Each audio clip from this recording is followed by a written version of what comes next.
আসসালামু আলাইকুম প্রিয় শিক্ষার্থী, তোমরা কেমন আছো? আশা করি ভালো আছো, ঘরের ভিতরে আছো, নিরাপত্তা বেষ্টনের ভিতরেই তোমরা অবস্থান করতেছো। অনলাইন ক্লাসে তোমাদেরকে স্বাগতম জানাচ্ছি। আমি মোহাম্মদ পরশ মাহমুদ, সহকারী শিক্ষক, জারুসুরি সরকারি প্রাথমিক বিদ্যালয়, লক্ষ্মীছড়ি, খাগড়াছড়ি থেকে। প্রিয় শিক্ষার্থী, আমি আজ তোমাদের সাথে আলোচনা করব পঞ্চম শ্রেণীর আমার বাংলা বই বিষয়টি নিয়ে। তো তোমরা খাতা কলম বই নিয়ে এখনই বসে যাও। আমি আজ আলোচনা করব পঞ্চম শ্রেণীর আমার বাংলা বই বিষয়টি নিয়ে। প্রিয় শিক্ষার্থী, তোমাদের হয়তো মনে আছে গত ক্লাসে আমরা আলোচনা করেছিলাম একটি কবিতাটির নাম ছিল স্বদেশ, লিখেছিলেন আহসান হাবিব। আমরা গত ক্লাসে এই কবিতাটি 12 লাইন শিখেছিলাম এবং এর মূল ভাব, লেখক পরিচিতি, কিছু সমার্থক শব্দ, কিছু বিপরীত শব্দ আমরা শিখেছিলাম। আশা করি বাকি অংশটুকু তোমরা বাড়িতে তোমাদের অভিভাবকের সহায়তায় শিখে নিয়েছ। আজও আমরা একটি কবিতা শিখব। তো প্রিয় শিক্ষার্থী, তোমরা আমার স্ক্রিনের দিকে দেখো।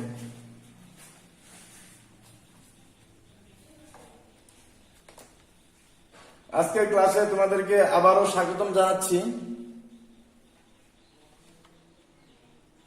প্রিয় শিক্ষার্থী, এখানে কয়েকটি ছবি দেওয়া আছে। তোমরা ছবিগুলো দেখে একটু চিন্তা করো। দেখো, এখানে কিছু ঘাস বাতাসে দুলতেছে, এখানে কিছু ঘাস বাতাসে দুলছে। এখানে একটি বালক আর একটি বালিকা, একটা ছেলে একটা মেয়ে পরন্ত বিকালে ঘাসের কিছু ফুল তারা দেখছে। এখানে রাতের আকাশ, তারাগুলো মিটিমিটি ভাবে জ্বলছে, ঘাস ফুলগুলো আপন মনে বাতাসে দুলছে। প্রিয় শিক্ষার্থী, তোমরা ঠিকই ধরেছ। আজ আমরা শিখব ঘাস ফুল কবিতাটি। ঘাস ফুল কবিতাটি লিখেছেন জ্যোতিরিন্দ্র মৈত্র। তোমরা পাঠ শিরোনামটি তোমাদের খাতার ভিতরে লিখে নাও। আজকে আমরা শিখব ঘাস ফুল কবিতাটি। প্রিয় শিক্ষার্থী, এই ঘাস ফুল কবিতাটি তোমাদের পাঠ্য বইয়ের 73 নং পৃষ্ঠাতে দেওয়া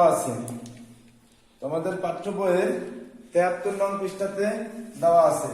তোমরা লিখে নাও।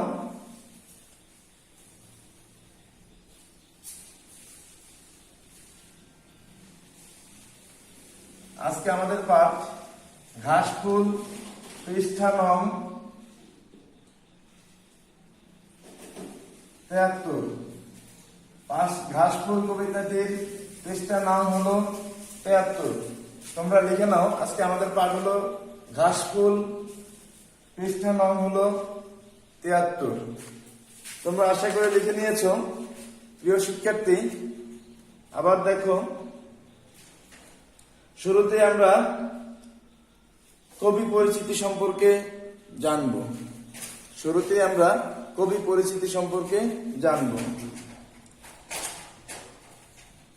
কবি জ্যোতিরিন্দ্র মৈত্র 1911 সালে পাবনায়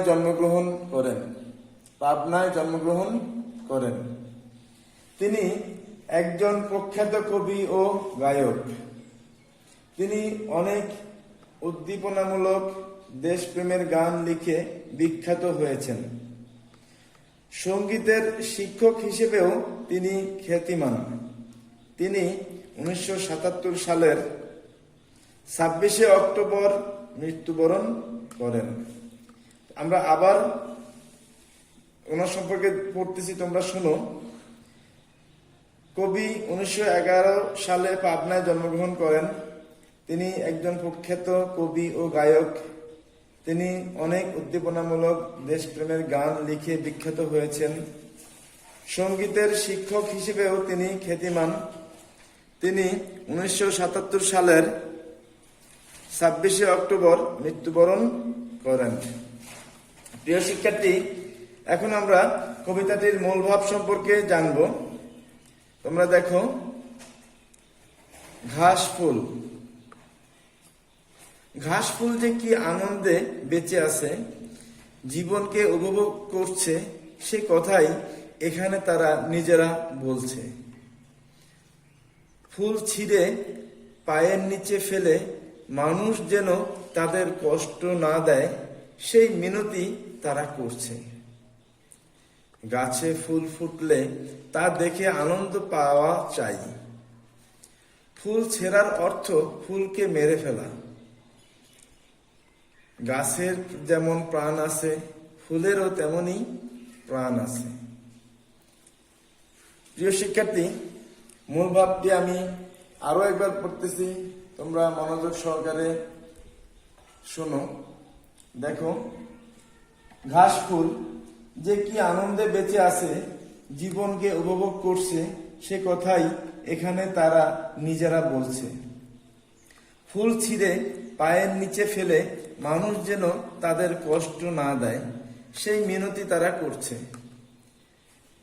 গাছে ফুল ফুটলে তা ফেলে দেখে আনন্দ পাওয়া চাই। ফুল ছেঁড়ার অর্থ ফুলকে মেরে ফেলা। গাছের যেমন প্রাণ আছে, ফুলেরও তেমনি প্রাণ আছে। প্রিয় শিক্ষার্থী, আশা করি তোমরা মূল ভাবটি বুঝতে পেরেছ। এবার আমরা কবিতাটি আবৃত্তি করব। আমি পড়তেছি, তোমরা আমার সাথে সাথে শোনো। ঘাস ফুল লিখেছেন জ্যোতিরিন্দ্র মৈত্র। আমরা ঘাসের ছোট ছোট ফুল, হাওয়াতে দোলাই মাথা, তুলো না মোদের দোলনা পায়ে, ছিল না নরম পাতা। শুধু দেখো আর খুশি হও মনে, সূর্যের সাথে হাসির কিরণে। কেমন আমরা হেসে উঠি আর দুলে দুলে নারী মাথা। ধরার বুকে স্নেহ কণাগুলি ঘাস হয়ে ফুটে উঠে। মোরা তারি লাল নীল সাদা হাঁস, রূপকথা নীল আকাশের বাসি।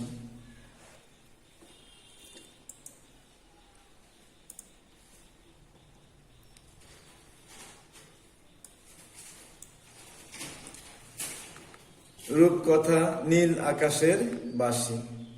শুনি আর দুলি শান্ত বাতাসে, যখন তারারা ফোটে। প্রিয় শিক্ষার্থী,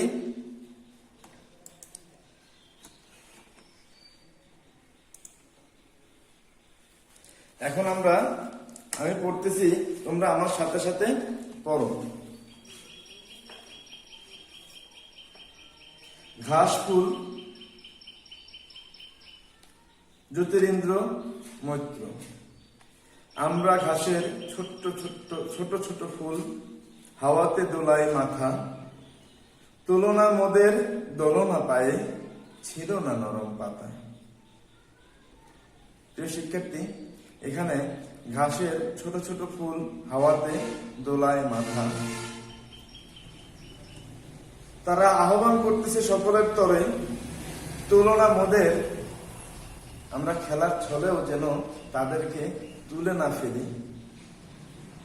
দোলনা পায়ে, আমাদের পায়ের দ্বারা যেন তাদেরকে দুমড়ে মুচড়ে না দিই, তাদেরকে দোলে একেবারে নিঃশেষ করে না দিই, সে আহ্বান তারা করতেছে।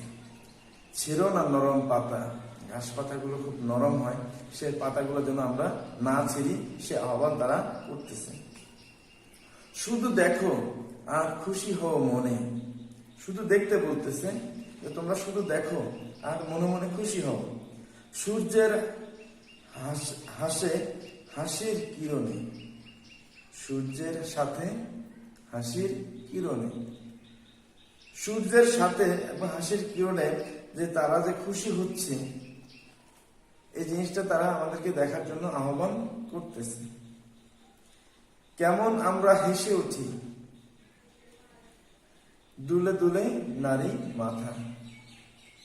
সূর্যের সাথে হাসির কিরণে কেমন আমরা হেসে উঠি আর দুলে দুলে নারী মাথা। ধরার বুকে স্নেহ কণাগুলি ঘাস হয়ে ফুলতে উঠে।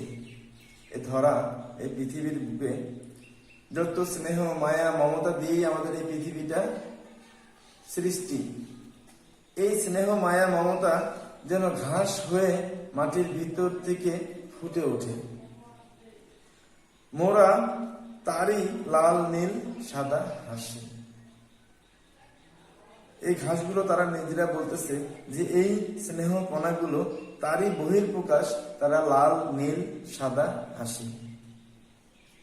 রূপকথা নীল আকাশের বাসি। রূপকথার ভিতরে আমরা জানি যে রূপকথা বলতেই আমরা বুঝি নীল আকাশ, বিস্তীর্ণ আকাশ এই সম্পর্কে। তো সেই কথাই তারা বলতেছে, রূপকথা নীল আকাশের বাসি। শুনি আর দুলি বাতাসে যখন তারারা ফোটে। শুনি আর দুলি, তারা শুনতেছে এবং দুলতেছে। যখন তারারা ফুটে, তারারা কখন ফুটে? আমরা জানি তারারা রাতের আকাশে ফুটে, দিনের বেলা তারা ফুটে না। প্রিয় শিক্ষার্থী, আমি কবিতাটি আবার পড়তেছি, তোমরা আমার সাথে সাথে শোনো। আমরা ঘাসের ছোট ছোট ফুল, হাওয়াতে দোলায় মাথা। তুলনা মোদের দোলনা পায়ে, ছিল না নরম পাতা। শুধু দেখো আর খুশি হও মনে, সূর্যের সাথে হাসির কিরণে। কেমন আমরা হেসে উঠি আর দুলে দুলে নারী মাথা। ধরার বুকে স্নেহ কণাগুলি ঘাস হয়ে ফুটে উঠে। মোরা তারই লাল নীল সাদা হাসি। রূপকথা নীলে আকাশের বাসি। শুনি আর দুলি বাতাসে যখন তারারা ফোটে। প্রিয় শিক্ষার্থী, আশা করি কবিতাটি তোমাদের ভালো লেগেছে। এখন কবিতাটি আমার সাথে কয়েকবার অনুশীলন করবে। দেখো, আমরা ঘাসের ছোট ছোট ফুল, হাওয়াতে দোলাই মাথা। তুলনা মোদের দোলনা পায়ে, ছিল না নরম পাতা। প্রিয় শিক্ষার্থী, এখান থেকে আমরা কিছু শব্দের অর্থ খুঁজে বের করব। আমরা ঘাসের ছোট ছোট ফুল, হাওয়াতে দোলাই মাথা। দোলাই, এখান থেকে দোলাই শব্দটি আমরা নিয়ে এসেছি। দোলাই অর্থ নাড়াই। দোলাই অর্থ নাড়াই। দোলাই অর্থ নাড়াই। তোমরা ভালো করে দেখো, দোলাই অর্থ নাড়াই। মাথা, মাথা অর্থ হলো আগা। মাথা অর্থ হলো আগা। যে কোনো জিনিসের মাথা, দেখো আমাদের যে নির্দেশনা কাঠি, এই নির্দেশনা জিনিসের মাথা, এটাকে যদি আমরা বলি, তার মানে হলো এটা হলো আগা। এটা হলো আগা। তুলনা মোদের দলনা পায়ে, ছিল না নরম পাতা। দল, এখান থেকে আসছে দল। দল অর্থ দলিত হওয়া। দল অর্থ দলিত হওয়া। সাধারণত পায়ে আমরা দোলে কোনো কিছু, কোনো ঘাস লতা পাতাকে আমরা পায়ে দোলে রেখে যাই। হাঁটতে গেলে আমাদের অগোচরেও আমরা অনেক কিছু দলিত করে দিয়ে যাই। পরে এটা দেখো, শুধু দেখো আর খুশি হও মনে, সূর্যের সাথে হাসির কিরণে। কেমন আমরা হেসে উঠি আর দুলে দুলে নারী মাথা। শুধু দেখো আর খুশি হও মনে, সূর্যের সাথে হাসির কিরণে। কেমন আমরা হেসে উঠি আর দুলে দুলে নারী মাথা। এখান থেকে কয়েকটি শব্দ আমরা খুঁজে বের করব। দেখো, শুধু দেখো আর খুশি হও মনে। খুশি, খুশি শব্দের অর্থ হলো আনন্দ। খুশি শব্দের অর্থ হলো আনন্দ। সূর্যের সাথে হাসির কিরণে। সূর্য অর্থ অরুণ। সূর্য শব্দের অর্থ হলো অরুণ, সাথে হাসির কিরণে। কিরণ অর্থ আলো। কিরণ অর্থ আলো। কেমন আমরা হেসে উঠি আর দুলে দুলে নারী মাথা। দুলে দুলে অর্থ নাড়িয়ে নাড়িয়ে। দুলে দুলে অর্থ নাড়িয়ে নাড়িয়ে। দুলে অর্থ নাড়িয়ে নাড়িয়ে। ধরার বুকে স্নেহ কণাগুলি ঘাস হয়ে ফুটে ওঠে, মোরা তারি লাল নীল সাদা হাসি। রূপকথা নীল আকাশের বাসি। শুনি আর দুলি শান্ত বাতাসে, যখন তারারা ফোটে। দেখো, এটা একটি রাতের পরিবেশ, রাতের ছবি। শুনি আর দুলি শান্ত বাতাসে, শুনতেছে এবং দুলতেছে শান্ত বাতাসে, যখন তারারা ফোটে। দেখো, তারাগুলো মিটি মিটি করে জ্বলতেছে। মিটি মিটি ভাবে তারাগুলো জ্বলতেছে, এই জ্বলতেছে, নিভতেছে, জ্বলতেছে, নিভতেছে। তার মানে এটি একটি রাতের ছবি। এটি একটি রাতের ছবি। প্রিয় শিক্ষার্থী, এখান থেকেও আমরা কয়েকটি শব্দ এখানে আমরা খুঁজে বের করব। ধরার বুকে স্নেহ কণাগুলি। ধরা অর্থ পৃথিবী। ধরা অর্থ পৃথিবী। তোমরা লিখে নাও, বুঝে নাও। ধরা অর্থ পৃথিবী।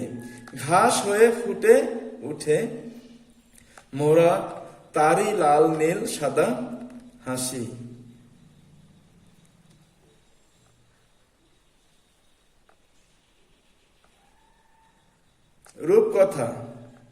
রূপকথা নীল আকাশের বাসি। রূপকথা অর্থ কি? রূপকথা অর্থ হলো কাল্পনিক কাহিনী। রূপকথা অর্থ হলো কাল্পনিক কাহিনী। রূপকথা অর্থ হলো কাল্পনিক কাহিনী। শুনি আর দুলি শান্ত বাতাসে। শুনি আর দুলি শান্ত বাতাসে, যখন তারারা ফোটে। যখন তারারা ফোটে। তারারা বলতে আকাশের তারকারাজিকে বোঝানো হয়েছে। তারারা বলতে আকাশের তারকারাজি, যেগুলো রাতের আকাশে জ্বলে আর নিভে, মিটি মিটি করে জ্বলে, এদেরকে বোঝানো হয়েছে। ফোটে মানে ফুটে উঠে। যেমন ফুলগুলো ফুটে উঠে। ফুল ফুটে উঠে।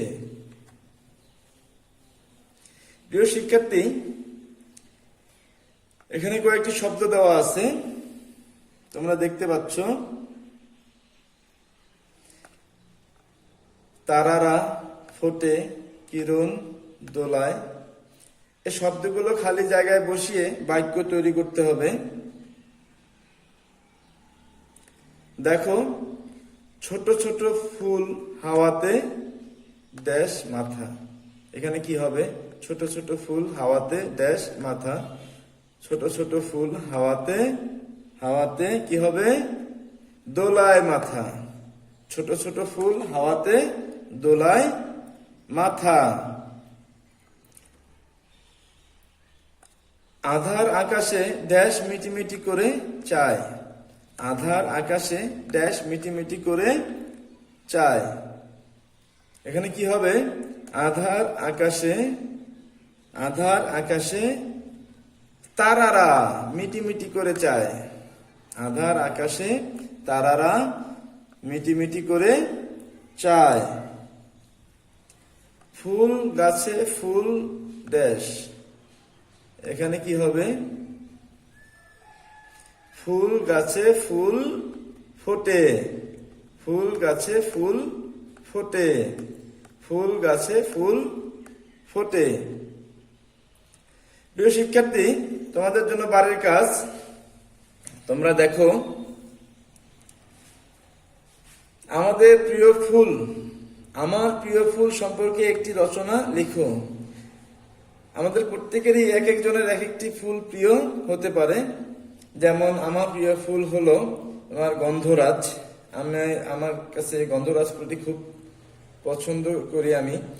এর গন্ধকে, এর যে সুগন্ধ, সেটাকে আমি খুব পছন্দ করি। এটার নির্দিষ্ট কারণও আছে কেন আমি এটা পছন্দ করি। এ সম্পর্কেই, আমার প্রিয় ফুল সম্পর্কে একটি রচনা লেখো।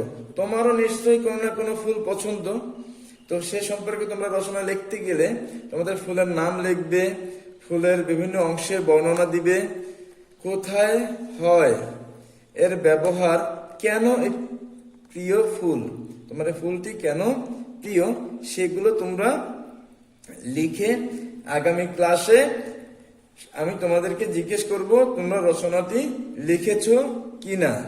এবং প্রিয় শিক্ষার্থী, আমি আগামী ক্লাসে তোমাদেরকে জিজ্ঞেস করব রচনাটি তোমাদের লেখা হয়েছে কিনা। এবং আগামী ক্লাসের আগেই এই রচনাটি লিখে তোমাদের অভিভাবক যারা আছে তাদেরকে তোমরা দেখাবে, এবং স্কুল খুললে তোমাদের স্যারদেরকে দেখাবে যে আমরা অনলাইন ক্লাসের মাধ্যমে যে এই বাড়ির কাজটা পেয়েছিলাম। প্রিয় শিক্ষার্থী, বর্তমান করোনা ভাইরাসের কারণে বাংলাদেশ তথা সারা পৃথিবী লকডাউন হয়ে আছে। তোমাদের শিক্ষা প্রতিষ্ঠান বন্ধ, আমরা কেউ ঘর থেকে বের হতে পারতেছি না, সকলেই ঘরের ভিতরে আবদ্ধ। এই আবদ্ধ অবস্থায় তোমরা তোমাদের অভিভাবকের কথা সবসময় শুনে চলবে। তোমাদের যে পাঠ্য বইগুলো আছে সেগুলো তোমরা নিয়মিত অধ্যয়ন করবে। যেখানে যেখানে তোমরা পারবে না সেখানে সেখানে তোমাদের অভিভাবক যারা আছে, বাবা মা বড় ভাই, তাদের সহযোগিতা নিবে। লকডাউনের কারণে সারা দুনিয়া সবকিছু বন্ধ থাকলেও নিজের পড়ালেখা তো বন্ধ রাখা যায় না। নিজের পড়ালেখা নিজেই তোমাদের নিজেকেই এগিয়ে নিয়ে যেতে হবে। এই জন্য তোমরা নিয়মিত তোমাদের পাঠ তোমরা বাসার ভিতরে পড়বে, তোমাদের পড়া তোমরা বাড়িতে পড়ালেখা চালিয়ে যাবে। এখন তোমরা ঘরের ভিতরে থাকবে, ঘর থেকে একদম বের হবে না, হাত ধোয়ার নিয়ম কানুনগুলো তোমরা পালন করবে। তোমরা ভালো থাকো, সুস্থ থাকো, এই প্রত্যাশায় আবার দেখা হবে নতুন কোনো ক্লাসে, সে আশায় সকলেই ভালো থাকো। আল্লাহ হাফেজ।